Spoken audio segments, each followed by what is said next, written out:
original train station stood, mastered by a man named John Warbaugh, and he was infamous for keeping this station in perfect order. But he was known to be a very strict and stern man, and he was the target of some of our adolescent boys. On one occasion, 2 of those boys decided to take the master's prized black cats and tie their tails together and then hang them over his indoor clothesline. Needless to say, by the end of the day, there was a very angry and scratched up station master. The land we're now passing out to our left would have been owned by the Helba family. The Helba family operated a tannery business here during the war. They would go to local battlefields, bring back dead and wounded horses, and use their hides. They could process over 7,000 hides here each year.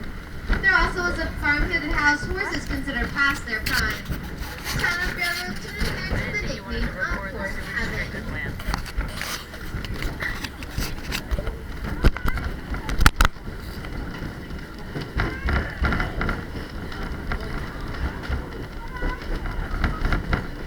Now, any guesses what the local residents of Railroad would have been eating for their holiday meal on Christmas Day?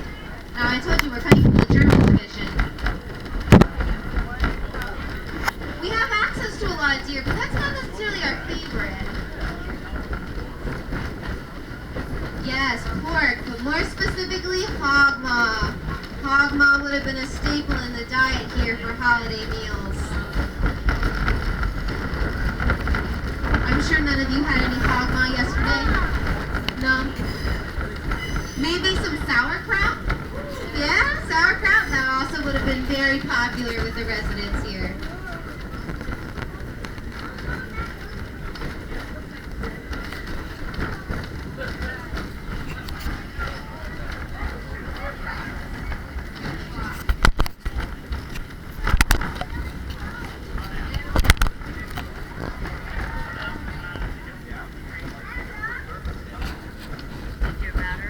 We did have one very important gentleman living here back in the day.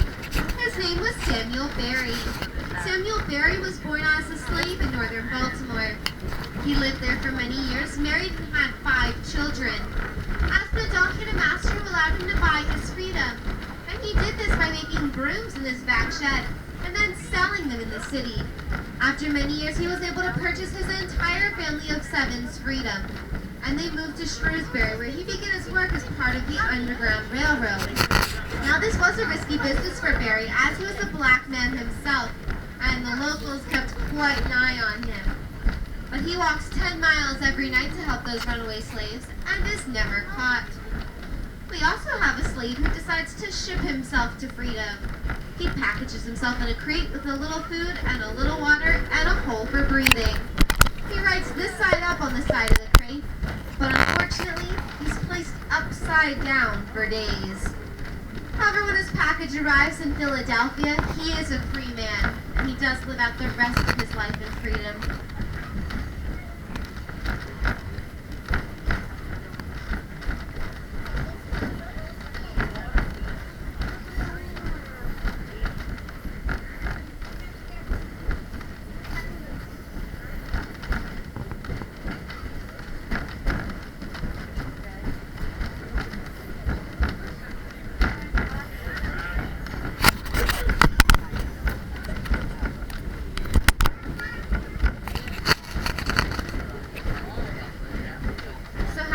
Celebrated Thanksgiving yesterday.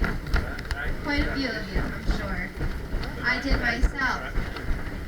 But did you know that Thanksgiving wasn't a national holiday until 1863, when President Lincoln declared that it would be?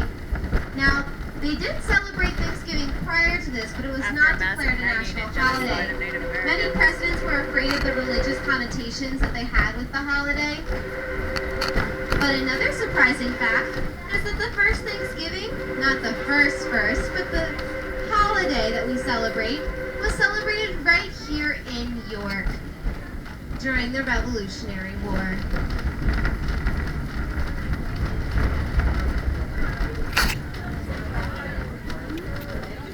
We are traveling backwards because we only have one line and we don't have a turntable. So there's no way to turn the engine around, so we have to push-pull. And actually, right now we're going downhill. I think Bill has told you it's a pretty steep grade, about 3.0, 2.5, depending where you are, grade. And so it's a little bit easier to push downhill and then pull back up and leave that course. You'll still need help.